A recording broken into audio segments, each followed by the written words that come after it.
La primera categorización que tendríamos que hacer es como de cómo nacen estas etiquetas, o sea, qué es en primera instancia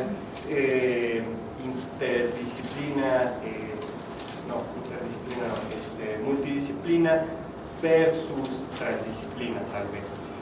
Es que hay más etiquetas, pero ya no me acuerdo. Los voy a diferenciar estas dos. Tenemos como las áreas artísticas aisladas, y un fenómeno multidisciplinario sería, por ejemplo, la ópera. La ópera es un ejemplo por antonomasia de este tipo de combinación, porque tenemos un fenómeno que involucra música, teatro, toda la mecánica teatral, porque tiene que ver la escenografía con lo visual también, pues básicamente tenemos como una estructura donde hay muchas disciplinas desenvolviéndose. Ahora, en realidad la ópera no la consideramos transdisciplina porque hay una jerarquización de los lenguajes, donde lo primero y más el hilo rector y al cual se supeditan todas las demás áreas es en realidad la música, ni siquiera el libreto. El libreto depende de la música, aunque sea generado previo a la música. Los libretos de ópera son como obras feas, perdón. O sea, tienen que ser muy breves, muy sintéticos, para que podamos, para que nos dé tiempo. Porque si empiezan a desarrollar, ese es un experimento muy interesante. Hace algún tiempo empecé a trabajar sobre un texto de Albert Camus que se llama Calígula. Quería hacer una versión operística de esto. Bueno, no operística, porque la ópera me parece un fenómeno de otro siglo, pues. Pero está interesante usar la voz, está interesante usar la escena, está interesante. Entonces era más como una especie de teatro musical contemporáneo, ¿no? Muy lejos de Broadway o de cosas así, obviamente, espero. Y me di cuenta de que, por ejemplo, los textos teatrales, si no los sintetizas, no acabas nunca. O sea, entonces ni siquiera el libreto es lo más importante es la música. Y en función de esta se desenvuelven todos los demás. Los demás están supeditados a esto. Y muchas veces estos lenguajes se tienen que retraer para dar paso a que la música sea como el protagonista. ¿Sí me explico? En esta jerarquización es que se da la multidisciplina. No es tan ni bien ni mal, o sea, así es, ¿no? Y entonces la escenografía va a funcionar de tal forma, si se desempeña bien, va a apoyar a lo que está sucediendo en la escena y a lo que está sucediendo en los cantantes. Nunca puede brincar por encima de él, ¿no? Nunca puede, no sé cómo decirlo, tomar protagonismo o tomar una línea directriz que los demás sigan. En la interdisciplina y en la transdisciplina, que yo no entiendo muy bien la diferencia, pero bueno, lo que se supone que intentamos hacer es desjerarquizar las disciplinas que están involucradas. Intentamos de que de alguna manera, y tiene varios diagramas al respecto que pueden clarificar, intentamos más pensar, más que en una ópera que sería libreto, música, puesta en escena, bla, bla, bla, más bien todas las cosas estarían como en una red y se intercomunicarían entre ellas de alguna manera, y la comunicación sería bidireccional. Es decir, la transdisciplina son tal vez ni siquiera, no sé cómo llamarlos, eventos en los cuales no hay una sola directriz, sino que hay múltiples. La transdisciplina nació o empezó a ser definida hasta la segunda mitad del siglo XX, hacia finales del siglo XX, y nace por y nace como resultado de un problema, de las problemáticas complejas que vive el mundo actual. Por ejemplo, si les pregunto yo, el unicel, este material, no me acuerdo el nombre, polivinilo, no me acuerdo cuál es, el polímero que construye el unicel, pero bueno, el unicel ustedes saben que es un material muy contaminante que tarda muchísimo en degradarse, ¿cierto? Muy bien. El problema con el unicel tiene múltiples aristas. ¿Por qué tiene múltiples aristas? Bueno, primero es un material que tarda mucho en degradarse. Podríamos decir que es un problema de química, de materiales. Pero al mismo tiempo, ¿por qué diablos a alguien se le ocurrió hacer esa porquería? O sea, quiero decir, debe ser muy barata la cochinada para que se hagan tantas toneladas, ¿no? Y mira que no pesa la mugre, pero bueno. Entonces es un problema de industria. ¿Por qué es tan barato? El petróleo, tengo entendido, no es tan fácil de obtener. O sea, el trabajo físico real de sacar petróleo de la tierra, no sé qué tan elaborado sea, pero entonces es un problema también de economía y de geopolítica. Entonces resulta que no es un problema de una sola arista, es un problema que tiene como muchas... vaya, es un problema muy complejo, con muchos puntos que podemos atacar al mismo tiempo. Y de pronto, bueno, también te das cuenta de que como el unicel, es un absurdo, ¿no? Que existan ese tipo de problemas. En primer lugar, ¿a quién diablos se le ocurre hacer un material? Bueno, sí, tiene sus ventajas, es adiabático, conserva la temperatura de los líquidos, pero no tiene más ventajas que eso, son más las desventajas que las ventajas que te ofrece. Para el caso de los vasos de cartón funcionan igual de bien, ¿no? Entonces nos damos cuenta de que, y así nace la transdisciplina, cuando nos damos cuenta que un problema no puede ser atacado por una sola disciplina, y de hecho nace en las áreas,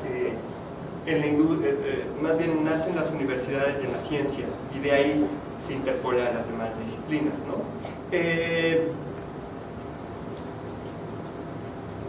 A veces resulta difícil conceptualizar cómo se dan estos vínculos o estos nexos.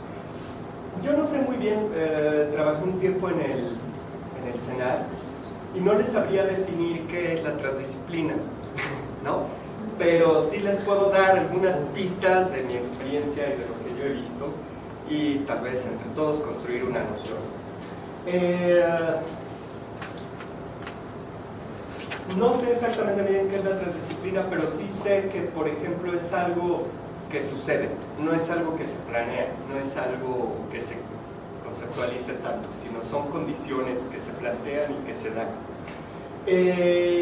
Quisiera mostrarles algunos ejemplos, si les parece, primero de trabajos, de personas que a mí me interesan. Voy a empezar como por lo más, con un ejemplo mío, y luego voy a brincar a otros ejemplos. Este ejemplo me da un poco de vergüenza porque fue producido en situaciones realmente precarias. El video, quiero decir.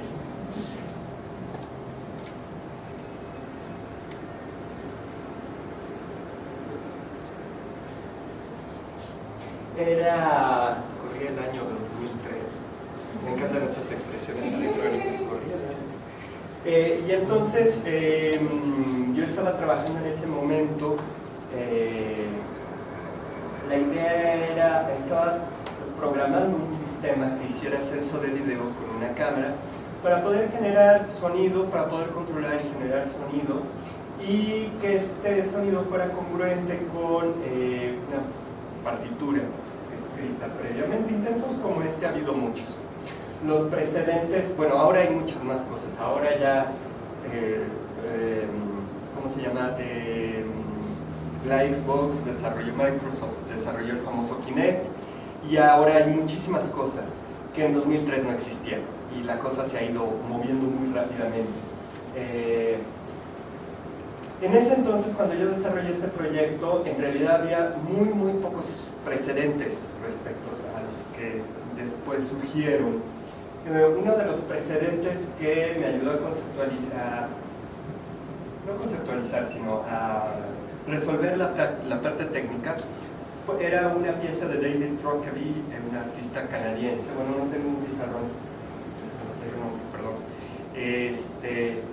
David Rockaby, él tenía una pieza que se llama The Very Nervous System, que desarrolló a principios de los años 90, y que funcionaba de una manera muy sencilla.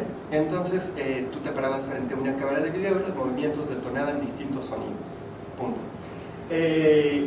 En una entrevista a mí me impactó mucho tanto el desarrollo técnico como la persona, que resultó ser una persona muy interesante. Entonces conocí a este personaje en el CENAR unos años después, unos años antes de yo hacer mi prototipo, unos años después de que él hizo el Very Nervous System. como por ahí del 2002 más o menos, 98. Y entonces platicando con él, me contó el principio del funcionamiento del Very Nervous System, entonces me puse a investigar e hice el proceso de reingeniería, o sea, desarmas la cosa, ¿no?, para volverla a construir con tus propios medios. Y entonces programé mi propio dispositivo de censo de video. Disculpen la calidad del video de registro, es bastante, o sea, sí podría yo sacar un premio al peor registro de la faz de la Tierra. Bueno, esto que van a ver es una pieza que resultó del desarrollo de este proyecto que hice con una colega coreógrafa, que es quien está bailando, y la idea es que el movimiento del bailarín detona células musicales que suenan que suenan con un timbre de piano, y simultáneamente, a mí lo que me pasaba con el Very Nervous System y con otros pequeños experimentos que existían en ese entonces, es que sí, está bonito que te muevas y salga el sonido. La verdad es que la parte técnica es una herramienta. Yo lo que quería era congruencia, era una manera de que se pudieran comunicar la danza y la música, y que esta comunicación fuera como realmente muy cercana, muy intrínseca, que de tal forma que no te puedes mover a lo loco porque obstruyes al otro, y el otro tiene que respetar tu espacio, y tienen que encontrar una especie de diálogo y crear una estructura entre los dos. No, ¿sí me explico? Todo esto suena como muy sencillo, pero en el desarrollo del proyecto resultó no ser tan sencillo, ¿verdad? Con cosas tan simples como esta. Cuando nosotros hacemos un movimiento, puedo repetir ese movimiento y aparentemente para nosotros, seres humanos, pues fue el mismo movimiento. Ahora, si yo lo midiera con una cámara que tiene una precisión milimétrica, se darían cuenta de que ninguna de las 3 veces hice lo mismo. La máquina no tiene sentido común, es una calculadora grandota.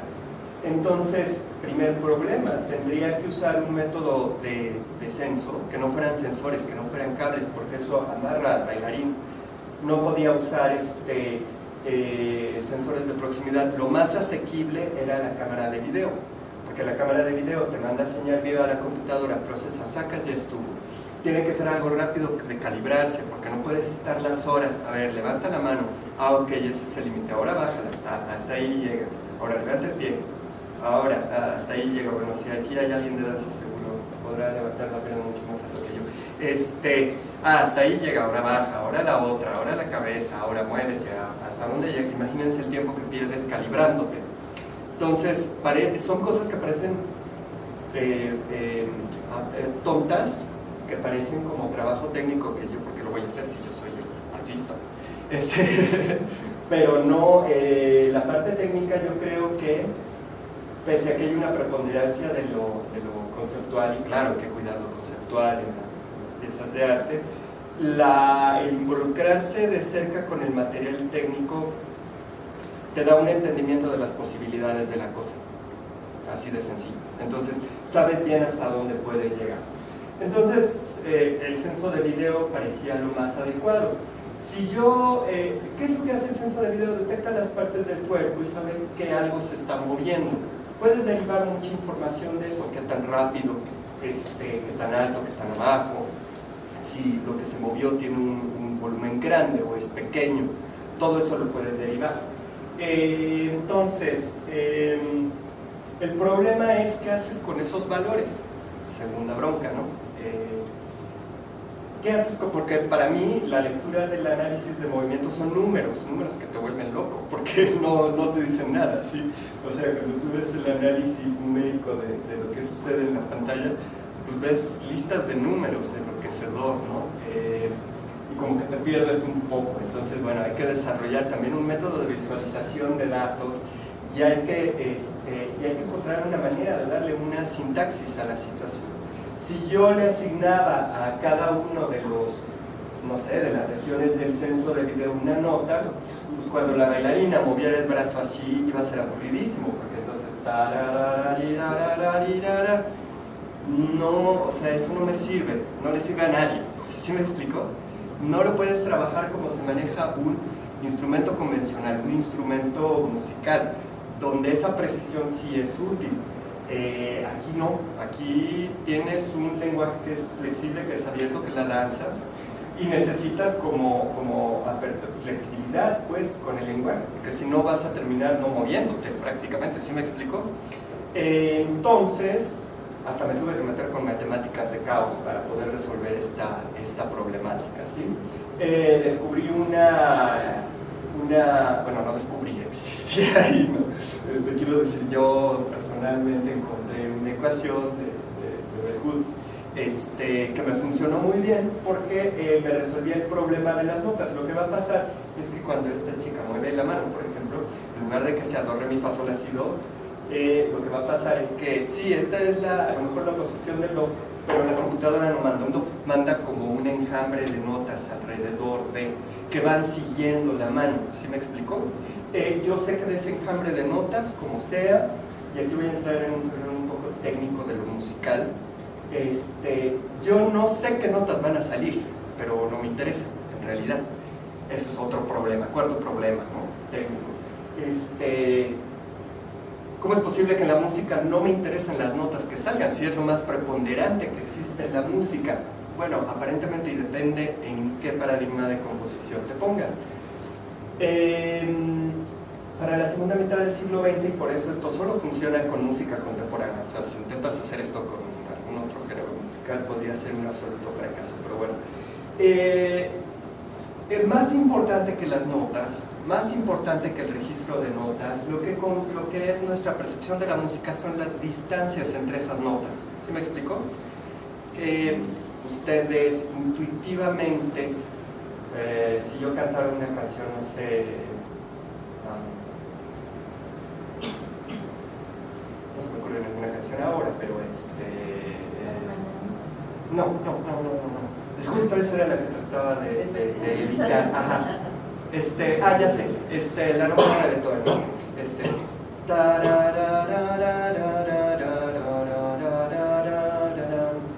Ustedes todos identifican la cancioncita, ¿no? Todos la hemos oído, ¿cierto? ¿Sí? Ok, muy bien. No sé ni qué notas estoy cantando, Ok, bueno.